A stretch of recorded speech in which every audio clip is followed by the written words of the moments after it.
има ли консензуален кандидат за претседател од македонска и албанска политичка партија? Од Дуи најавија бојкот на претседателските избори, доколку владачката ВМРО-ДПМН не го прифати овој предлог. Случајно анкетираните велешени пак се со поделени мислења на оваа тема. И сите што се родени треба да имат сите исто право. И да работат, и војска да служат, и в школи да учат. Тоа не треба да разлика да прават. Не треба да барат држава, или ние, или тие. Ја по моје тоа. Ја не би. Која е причината? Што ти знам која е причината? Тие се нели мањина, ние сме мнозинство. Би требало наш да биде. Не сме размислиле се уште. Не. Ја не би поддржал, затоа се знае, овдека ние сме, да речем, и ако сум ја турчин по националност, меѓутоа ова е Македонија овдека и би требало Македонија да биде. Па зошто да не? Зошто да не е реално? Мислам во ред е. Да. Која е причината? Па причината. Што да има заедништво? Да се живее заедно. Во случај на бојкот од албанскиот блок за претседателските избори би можело да се доведе и до нивен неуспех, бидејќи ќе биде тешко да се достигне прагот од 40% на излезеност, како што предвидува Уставот. Се уште е неизвестно дали граѓаните годинава ќе излезат на гласање и на предвремени парламентарни избори. По ова прашање пак велешени во поголем број се против, пред се велат од финансиски причини. И тоа не би било, многу трошкови се ствара со предвремени парламентарни избори, многу трошкови се прават и тоа не би го поддржал.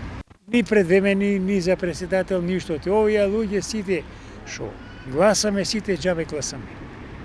Не може кому ќе му текне предвремени избори. Ја внесуеме државата во огромни трошкови. Да мислиме за државата, а не за личните интереси.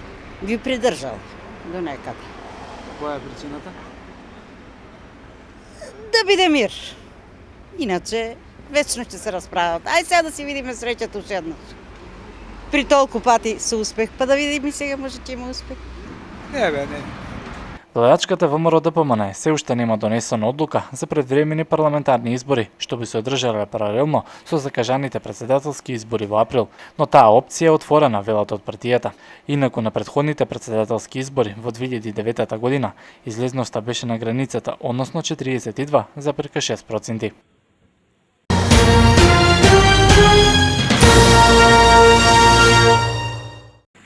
Општина Велес интензивно работи на уредувањето на градот. На територијата на Велес веќе се поставува најразлична урбана опрема. Покрај тоа што се работи на градското подрачје, разубавување се врши и во околните села.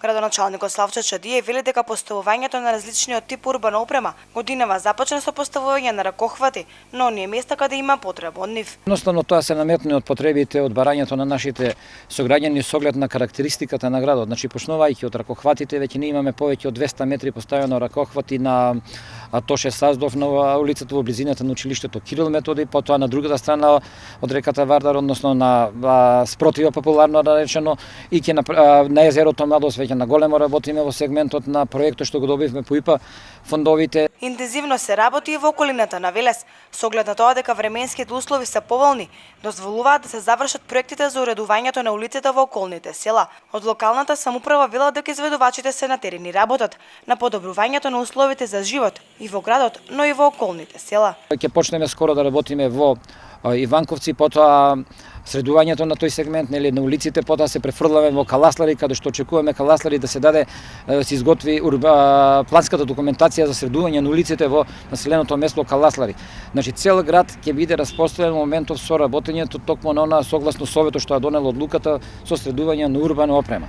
Ние ќе продолжиме во рамките на финансиските средства што ги одобри советот, максимално ги искористиме и да им овозможиме на граѓаните токму она што го ветив. Градоначалникот Чадиев најави дека по завршувањето на парламентарните избори, кои се закажени за 13 април, општина Велес ќе започне со уредувањето на тротоарите во централното градско подрачје, како и тротоарите на улицата Благој Ѓорев од новиот театар до раскрсницата кај пошта.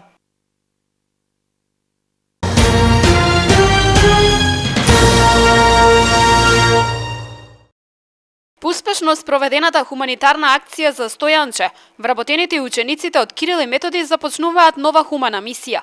Нивната соученичка и другарка Викторија се соочува со сериозен здравствен проблем, а нејзиното лекување бара поголема финансиска поддршка. За учениците од 5 до 8, родителите, но и сите хумани велешани, училиштето утре вечер организира хуманитарна забава во клубот Импакт.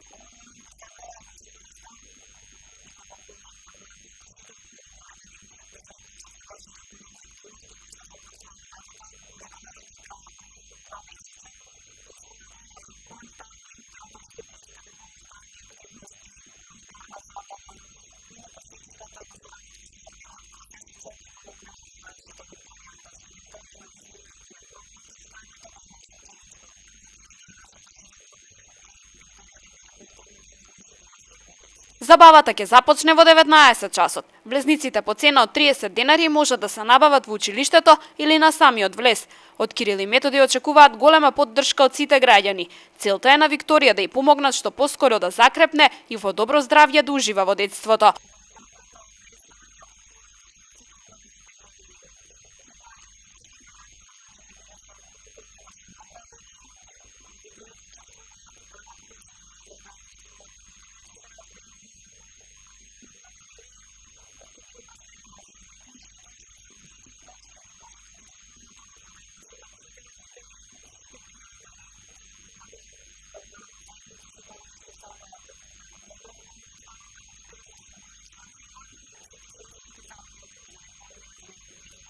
Театарската представа пак, која исто така од хуманитарен карактер, учениците ќе ја изведат следната недела во вторник. Од Кирил и Методи велат дека за хуманите активности се информирани и сите останати училишта, приватни субјекти и јавни установи, со што очекуваат да се зголеми бројот на лица кои ќе донираат за малата Викторија.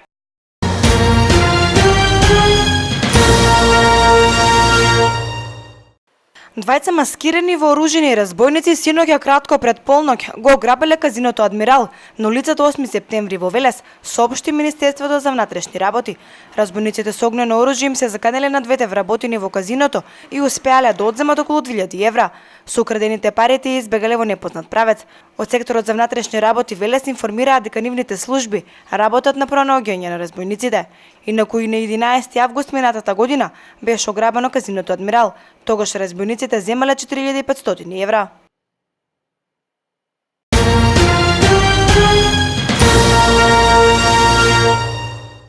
Седумнаесетгодишен малолетник од Чашка е осомничен за сторено кривично дело тешка кражба. Преведниот малолетник на ден 17 јанари 2014 година, 15 минути пред полноќ со подесен алат, ја отворил влезната врата до основното општинско училиште Тодор Јанев во Чашка, искажил вратата од канцеларијата на наставниците и однатре одзел лаптоп компјутер. После неколку дена лаптопот го продал на лице од Велес за сума од 500 денари.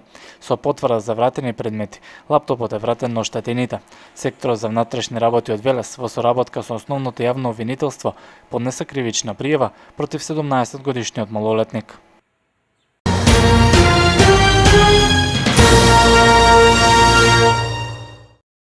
Драстично намалување на откупот и продажбата на земјоделските производи регистрира Заводот за статистика во декември 2013. Вредноста на вкупниот откуп и продажба е за 1/3 помало од декември 2012 година. Истата изнесува 2.127.801 денар, за разлика од 2012 кога изнесувала 3.086.175 денари. Намалување од 37% регистрира статистика кај вредноста на откупените производи од индивидуални земјоделски производители. Продажбата пак на сопственото производство на предпријатијата е намалена за 4,4%. Житата, индустриските производи, овошјето, млекото, млечните производи. Кај сите е регистрирано намалување на вредноста во откупот. Државниот завод за статистика во последниот извештај, кој се однесува на декември 2013, зголемување регистрира единствено кај вредноста на откупот на зеленчукот, фуражните растенија, грозјето, живината и јајцата и рибата.